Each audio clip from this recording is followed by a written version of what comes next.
Shalom saudara-saudara yang dikasihi oleh Tuhan, selamat hari Minggu, selamat kita beribadah kepada Tuhan. Ya, kemarin saya sudah katakan bahwa kita membaca kitab Yesaya pasal yang ke-41.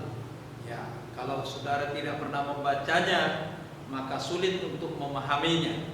Tapi kalau saudara sudah membacanya, maka saudara bisa memahaminya. Ya, hari ini saya memberikan tema bangsa yang berbeda, sesuai dengan apa yang menjadi bagian dari pasal 40, yaitu ayat yang ke-6 sampai ayat yang ke-8 tentang bahwa bangsa itu dibedakan oleh Tuhan. Ya, ayat yang pertama sampai ayat yang ke-7, yaitu perikop yang pertama. Perikop ini tidak berbicara tentang Israel, tetapi bangsa lain. Itulah sebabnya ayat yang ke-8 dimulai dengan kata tetapi engkau Israel. Ya. Jadi karena ayat 1 sampai ayat yang ke-7 itu bukan orang Israel, maka ayat 8 itu memulai dengan tetapi engkau hai Israel. Ya. Jadi ayat yang pertama sampai ayat yang ke-7 itu tidak berbicara tentang orang Israel, tapi bangsa yang lain. Maksud perikop ini bahwa bangsa-bangsa lain yang pernah berkuasa, ya, pernah berkuasa kalau zamannya orang Israel sebelum dibuang ke Babel, itu berarti ada Raja Babel, ada Asyur, ada Persia, ada Aram, ada macam-macam kerajaan di sana. Maka itu yang sedang dimaksudkan. Maksud perikop ini bahwa bangsa-bangsa lain yang berkuasa dan yang menyerang bangsa-bangsa yang lain, termasuk bangsa Israel, adalah di dalam pengawasan Tuhan atau di dalam rencana Tuhan. Jadi semua yang terjadi di dalam dunia ini adalah diatur oleh Tuhan. Perhatikanlah ayat 1 itu. Ayat 1 itu, pasal 41 ayat 1 itu menjelaskan bahwa Tuhan memanggil bangsa-bangsa, memanggil orang-orang untuk berperkara dengan Tuhan.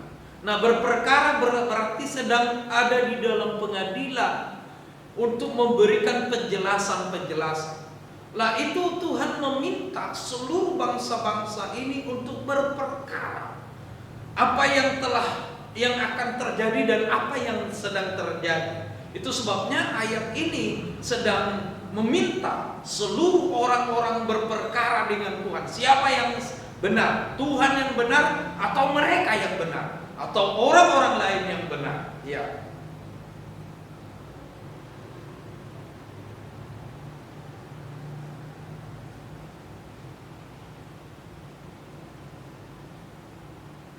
Nah, ayat yang kedua memulai sebuah pertanyaan. Pertanyaan itu waktu Tuhan berkata, "Marilah kita berperkara," maka Tuhan mulai mengajukan sebuah pertanyaan.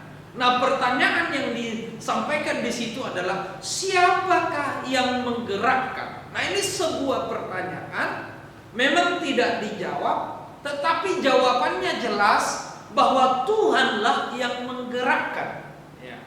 Jadi kata siapakah yang menggerakkan, maka yang dimaksud oleh Tuhan jawabnya adalah Tuhan. Jadi yang menggerakkan itu adalah Tuhan.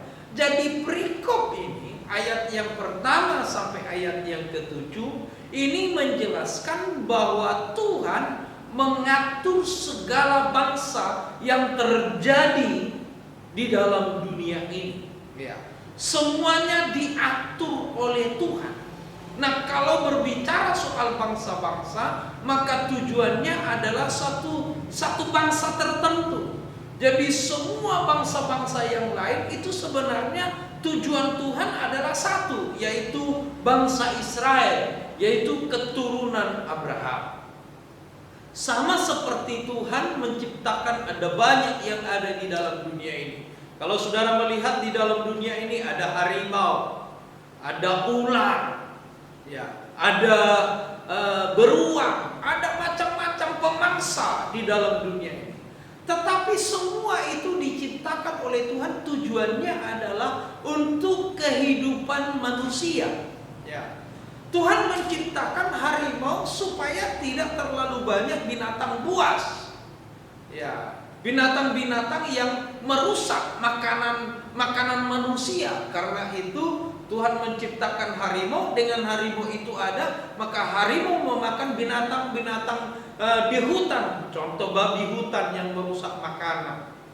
Tetapi juga Tuhan menciptakan ular. Ular itu apa? Tujuannya apa? Untuk memakan tikus, supaya tikusnya tidak terlalu banyak. Tetapi seluruhnya itu tujuannya adalah untuk kehidupan manusia, ya, supaya manusia itu terpelihara dengan baik. Jadi seluruh yang ada di dalam dunia ini Tuhan tidak perhatikan. Kalau toh itu adalah perhatian Tuhan adalah kepada manusia, tetapi yang lain itu bukan sebagai sasaran perhatian Tuhan.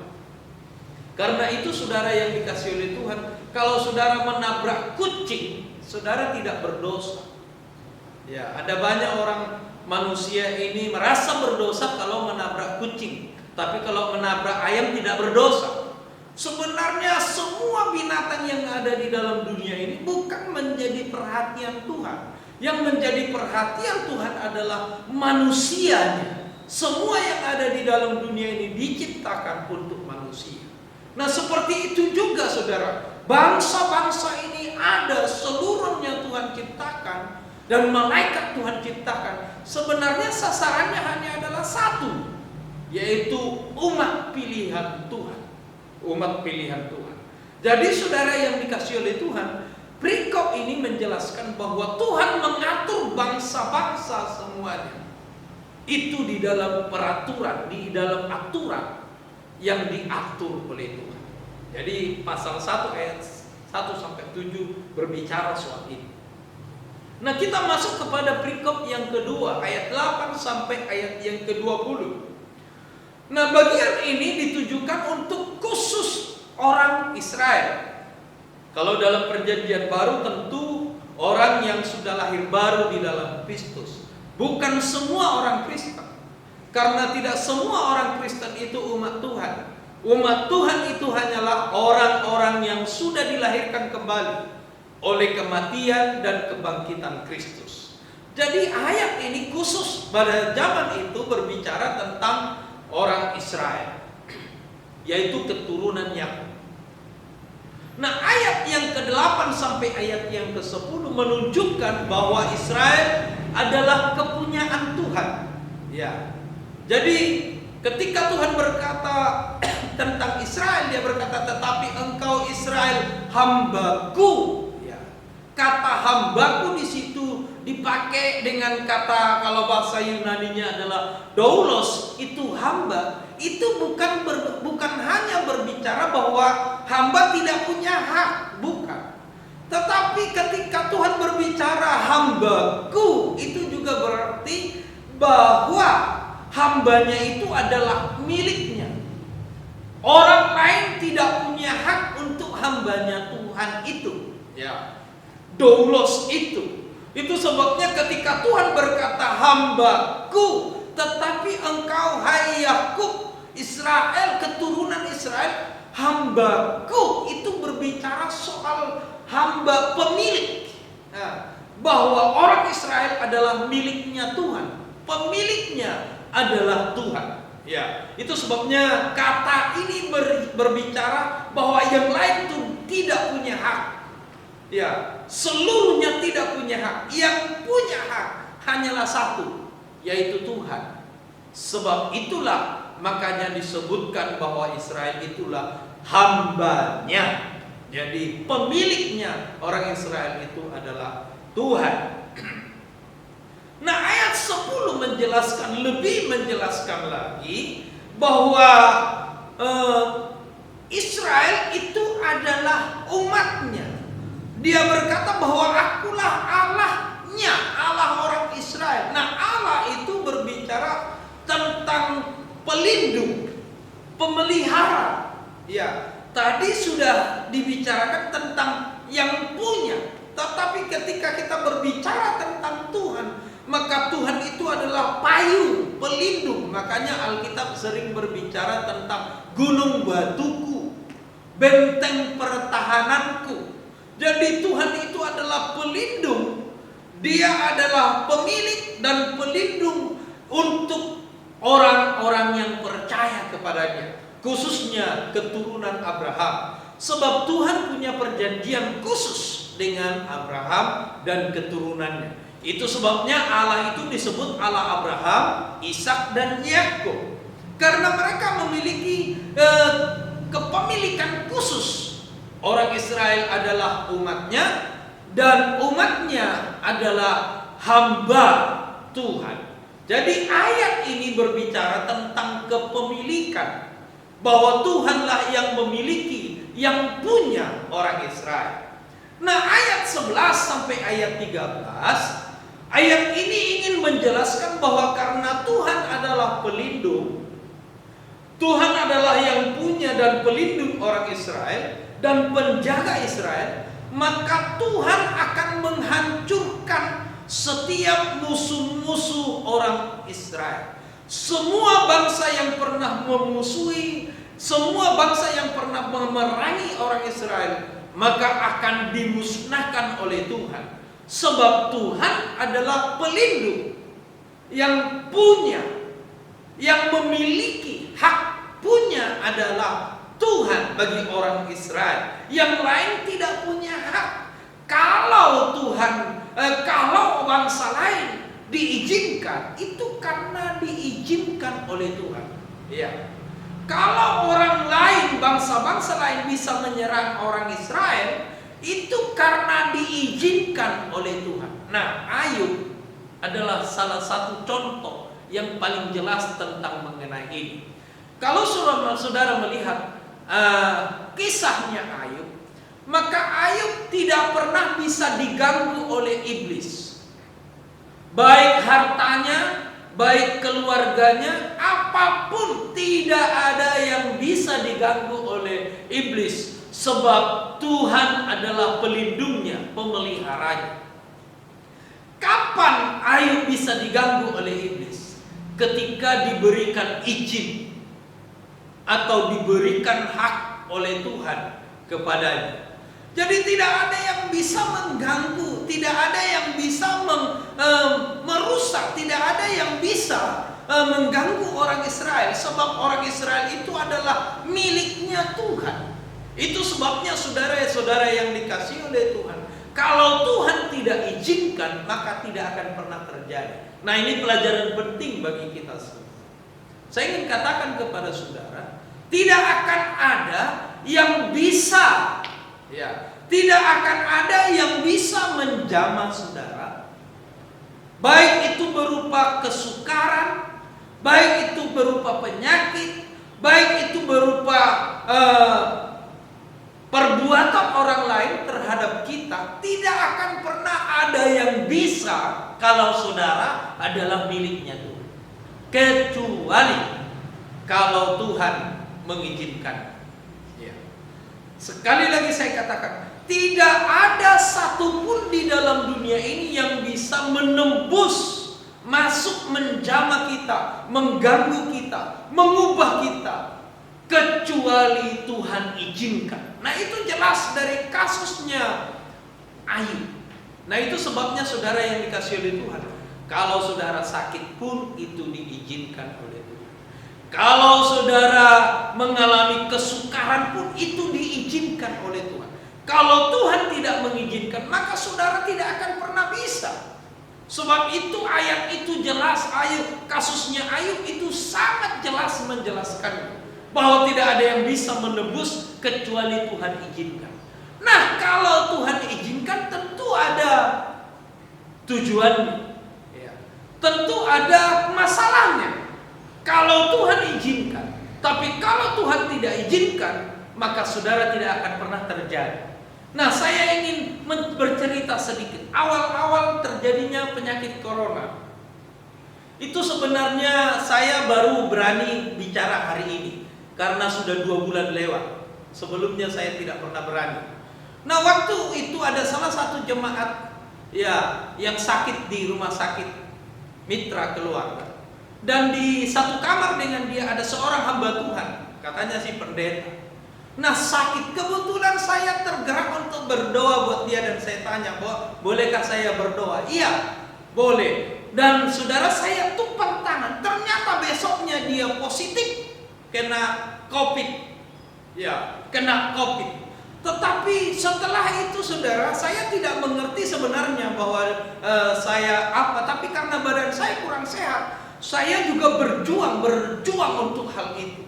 Tetapi hari ini saya yakin karena sudah 2 bulan. Karena COVID itu hanya 14 hari, perpanjang 14 hari lagi. Kalau tidak ada apa-apa ya sudah. Dan saya sudah 2 bulan, saya yakin saya bersih. Itu sebabnya saudara yang dikasih oleh Tuhan, hari ini saya berani berbicara ini. Nah, saya ingin katakan bahkan satu keluarga saya yang tidak pernah ada pisah dari saya, tidak ada yang kena penyakit. Seluruh sidang jemaat pun tidak ada, sampai hari ini tidak ada. Kenapa saudara? Saya percaya bukan karena saya hebat, bukan, tetapi karena ayat ini jelas bagi anak Tuhan. Kalau Tuhan tidak izinkan, maka tidak akan pernah terjadi. Ya, itu sebabnya kasus Ayub itu adalah betul-betul benar. Ya, tidak ada satupun di dalam dunia ini yang bisa tembus untuk menjamah kita anak-anak Tuhan, kalau kita adalah orang-orang yang sungguh-sungguh percaya kepada Tuhan. Itu sebabnya saudara yang dikasih oleh Tuhan, ayat ini ingin menjelaskan bahwa karena Tuhan adalah pelindung Israel dan penjaga Israel, maka Tuhan akan menghancurkan setiap musuhnya. Tuhan akan menghancurkannya sehingga mereka tidak bisa melihat lagi. Nah, saudara yang dikasih oleh Tuhan, ini hal yang sangat penting. Kalau saudara adalah anak Tuhan, siapa itu? Kapan anak Tuhan itu? Menurut ayat 40 itu, yaitu ayat 3 sampai 5. Di mana Tuhan berkata, bertobatlah, berilah dirimu dibaptis, dan hiduplah sesuai dengan buah-buah pertobatan. Itu adalah syarat untuk menikmati kemuliaan Tuhan. Apa itu bertobat? Mengarahkan seluruh kehidupan kita kepada Tuhan. Tidak ada satupun di dalam dunia ini tujuan hidup kita untuk kita, tetapi semuanya untuk Tuhan. Itu namanya bertobat. Nah, dibaptis, baptis itu adalah menyerahkan manusia lama kita untuk disalibkan bersama-sama dengan Yesus. Maka manusia lama disalibkan, maka hidup lagi manusia baru. Itu namanya baptis. Jadi manusia lama itu harus dikubur. Model-model manusia lama, pemarah, pembenci, ya, iri hati, ya, yang namanya manusia lama itu tidak bisa mengampuni, itu harus dibuang, dipaku di kayu salib. Itu namanya manusia lama. Muncul manusia baru. Apa itu manusia baru? Buah-buah roh. Nah, itu adalah dibaptis. Nah, hidup baru atau buah sesuai dengan pertobatan adalah komitmen untuk menjalaninya ke depan. Terus menerus kita menjadi hidup di dalam baru. Nah, kalau saudara adalah orang yang seperti itu, maka saya ingin katakan kepada saudara, saudara adalah umat Tuhan. Saudara adalah miliknya Tuhan. Maka saya ingin katakan kepada saudara, tidak akan ada satupun di dalam dunia ini, baik penyakit, baik kuasa, baik kelaparan, apapun di dunia ini, Alkitab katakan tidak akan bisa memisahkan kita dari kasih Kristus, sebab semuanya diatur oleh Tuhan. Nah, karena itu, karena orang Israel adalah pelindungnya, penjaganya Tuhan, maka Tuhan berkata jangan takut. Jadi kita tidak perlu takut. Corona boleh jadi, kalau saudara adalah anak Tuhan, kalau Tuhan tidak izinkan, tidak bakalan bisa. Orang bisa mungkin sengaja untuk menebarkan penyakit ini kepada saudara.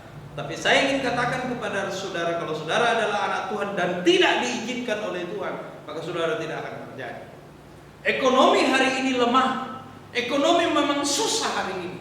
Tapi saudara tahu, Alkitab menjamin bahwa Tuhan bisa memelihara Elia melalui burung gagak, bahwa Tuhan bisa memelihara Elia melalui malaikat.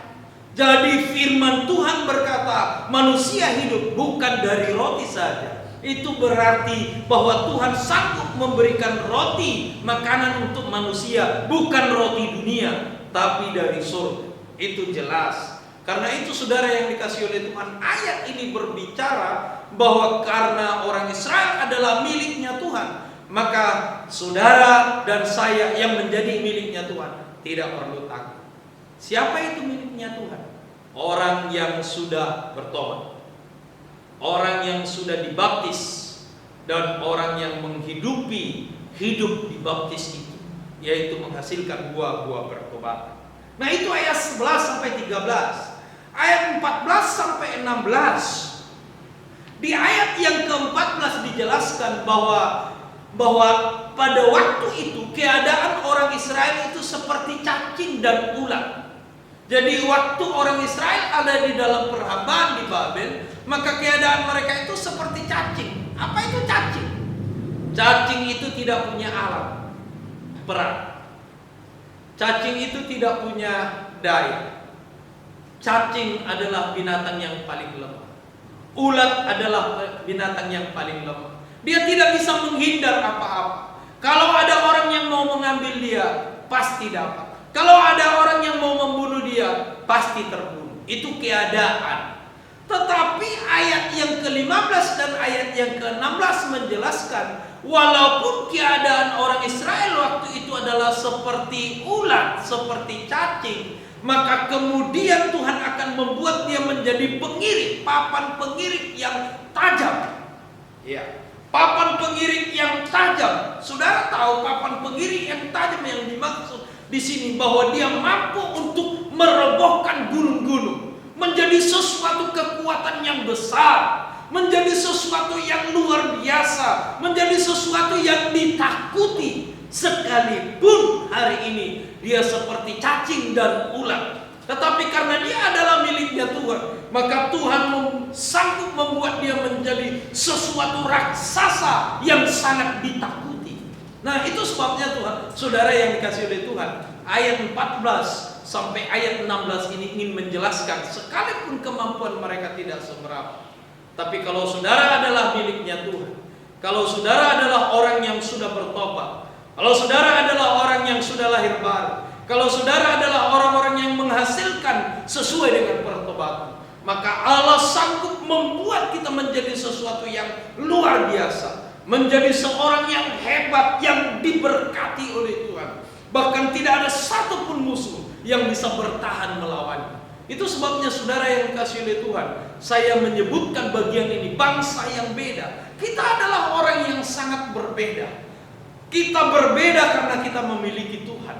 Tuhan sanggup membuat kita menjadi orang-orang yang luar biasa dan diberkati oleh Tuhan.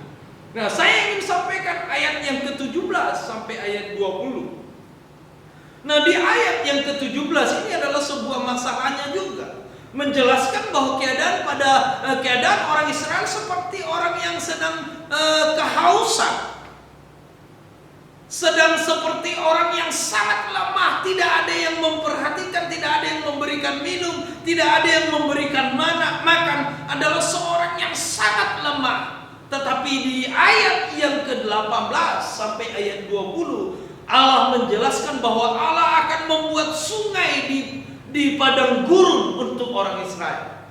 Tuhan akan menjawab doa orang Israel dan akan membuat sungai di padang gurun. Dia akan menumbuhkan pohon-pohon di padang gurun. Nah, semua ini berbicara ketidakmungkinan. Mustahil ada sungai di padang gurun. Mustahil ada tumbuh-tumbuhan yang tumbuh dengan luar biasa di padang gurun. Namanya juga padang gurun. Karena itu saudara yang dikasihi oleh Tuhan. Tetapi oleh karena orang Israel adalah miliknya Tuhan, tetapi karena orang Israel adalah kepunyaan Tuhan, bangsa yang berbeda di mata Tuhan, Bangsa yang dimiliki oleh Tuhan oleh karena perjanjian Allah dengan Abraham, Ishak dan Yakub, maka bangsa ini menjadi bangsa yang sangat berbeda. Untuk bangsa yang berbeda ini, untuk orang Israel ini, Allah sanggup membuat apa yang tidak pernah bisa dibuat oleh manusia di dalam dunia ini. Karena itu saudara yang dikasihi oleh Tuhan, saya ingin katakan kepada saudara, kalau saudara adalah umat Tuhan, saudara adalah orang yang bertobat, saudara adalah orang yang sudah dibaptis, saudara adalah orang yang hidup di dalam kebenaran, maka saya ingin katakan kepada saudara, apa yang tidak pernah dipikirkan oleh manusia, apa yang tidak pernah dipikirkan oleh orang, apa yang tidak pernah dilihat oleh mata manusia, Tuhan sanggup melakukannya. Karena kita adalah umat. Ini hal yang sangat luar biasa. Ini yang sangat diberkati oleh Tuhan. Karena itu saudara yang dikasihi oleh Tuhan, selemah apapun engkau, Tuhan sanggup membuatnya menjadi orang yang luar biasa. Nah, ayat 21 sampai 29 itu sebenarnya adalah bicara tentang para ilah yang lain. Tuhan menantang para ilah-ilah yang lain ini dan berkata, siapa di antara kalian yang pernah memberitakan dulu terjadi hari ini? Ini adalah sebuah tantangan dan kesimpulannya bahwa ilah-ilah yang lain itu tidak ada, seperti tidak ada.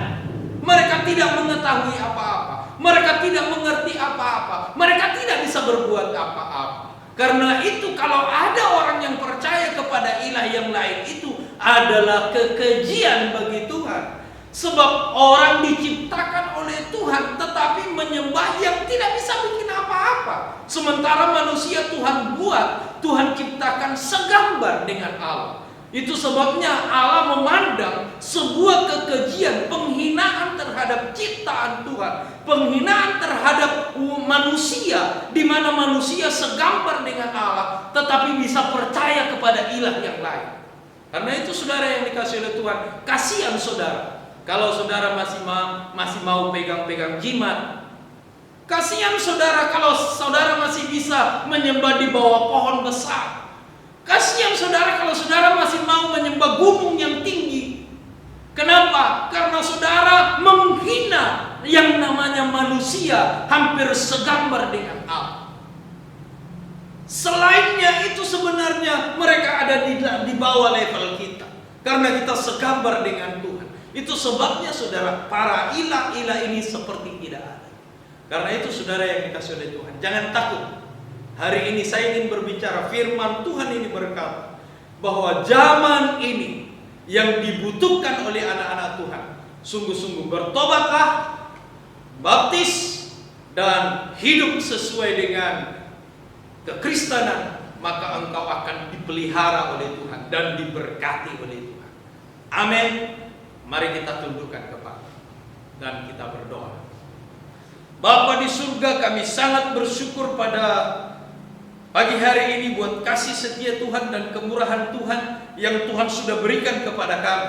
Hari ini kami bisa mengerti firman Tuhan bahwa sesungguhnya kami adalah bangsa yang berbeda, tidak sama dengan orang-orang yang lain, tidak sama dengan ciptaan-ciptaan yang lain. Kami adalah orang-orang tebusan Kristus. Kami adalah hasil dari kematian dan kebangkitan Kristus. Karena itu kami adalah bangsa yang berbeda. Terima kasih Tuhan, kami sangat percaya Engkaulah pelindung kami, Engkaulah yang punya kami, Engkau adalah pemilik kami. Karena itu kami sangat percaya yang lain tidak punya hak untuk kami. Karena itu kami sangat bersyukur Tuhan. Berkati seluruh sidang jemaat-Mu, berkati pengumuman lembar raja, berkati keluarga kami. Kami berdoa buat bangsa dan negara kami Republik Indonesia.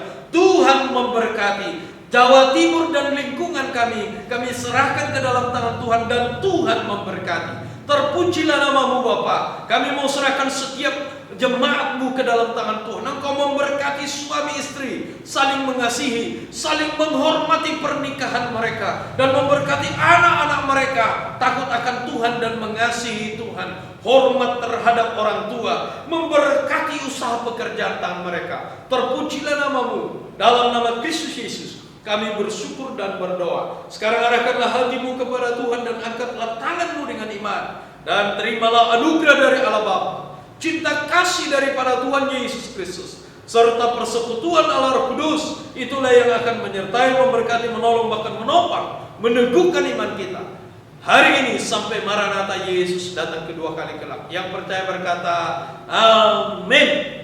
Shalom, Tuhan Yesus memberkati. Jangan lupa di subscribe, di like, dan di share kepada orang yang lain. Haleluya, amin.